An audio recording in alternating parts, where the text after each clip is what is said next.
Mais où est l'axe radical de ces deux assiettes? Regardez.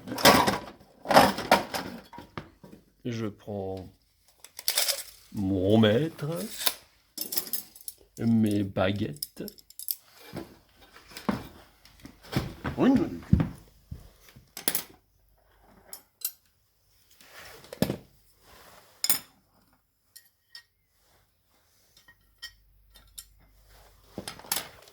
je mesure les points de tangence.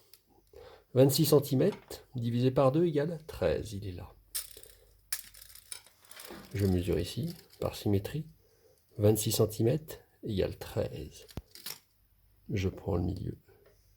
Voilà l'axe radical de mes deux assiettes.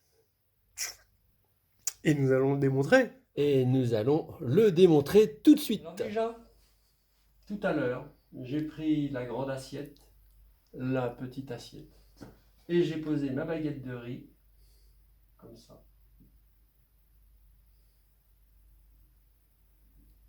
Et elle était tangente en T1 et T2.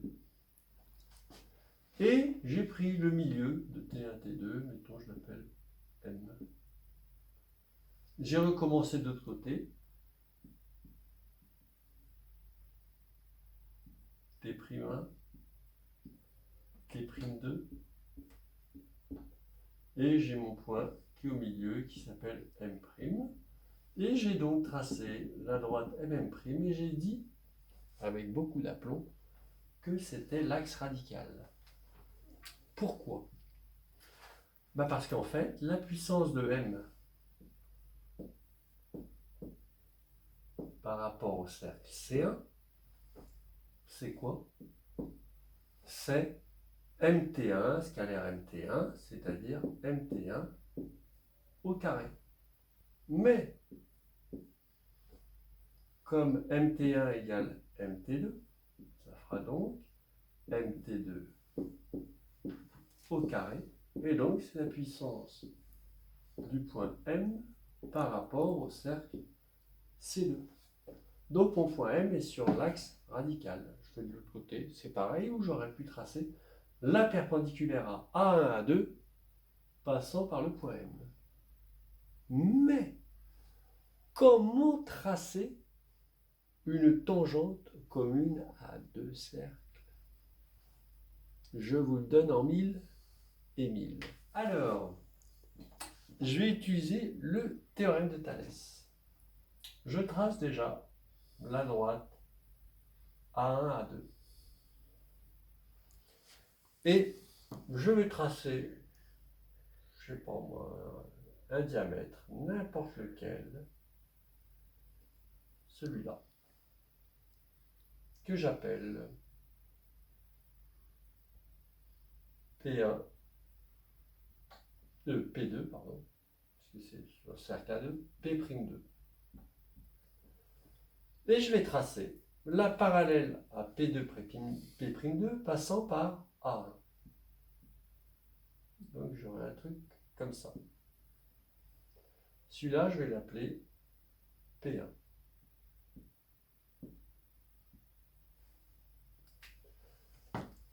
Eh bien, je vais avoir, si je trace la droite P1, P2, j'aurai un centre de Motessy, que je vais appeler, mettons, oméga 1, et qui transforme A2 en 1, P2 en P1, et donc la droite P2A2 en P1A1, et le cercle rouge en le cercle rouge, le petit cercle rouge. J'aurais pu dire aussi que ce point-là, je vais l'appeler P'1, que P2 devient P'1 par le centre de Motessy, oméga'. Mais intéressons-nous à celle-là. Ça ira très bien. Et bien là, c'est trop facile. Je vais tracer la tangente commune. Je vais tracer le cercle de diamètre oméga 1 A1. Et comme ça, j'aurai une perpendiculaire, une tangente, pardon, au cercle A1 passant par oméga 1. Pour cela, je prends mon compas, j'ouvre le bouchon, je fais ma petite médiatrice pour trouver le centre de oméga 1 à 1. 1, 2. Voilà ma médiatrice. Voilà le milieu du segment A1 oméga 1.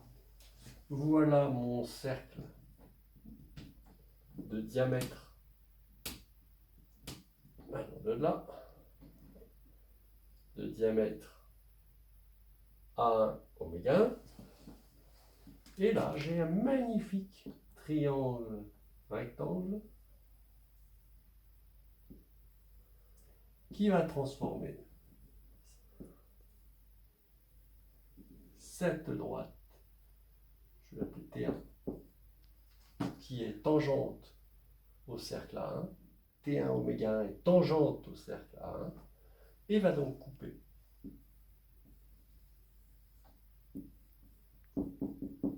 le cercle A2, de centre A2, en T2. Voilà une tangente commune. J'aurais pu faire ça aussi de l'autre côté. Et où est l'axe radical dans tout ça? Je vais chercher le milieu de T1, T2.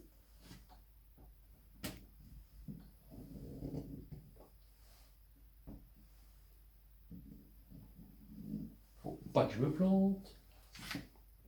Voilà la médiatrice de T1, T2. Là. Donc T1, T2, je vous montre, il est là.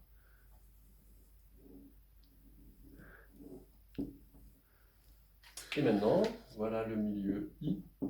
Et je vais faire la perpendiculaire à la droite A1, A2, passant par I. Facile. Trop facile. Tellement facile que je prends mon beau compas.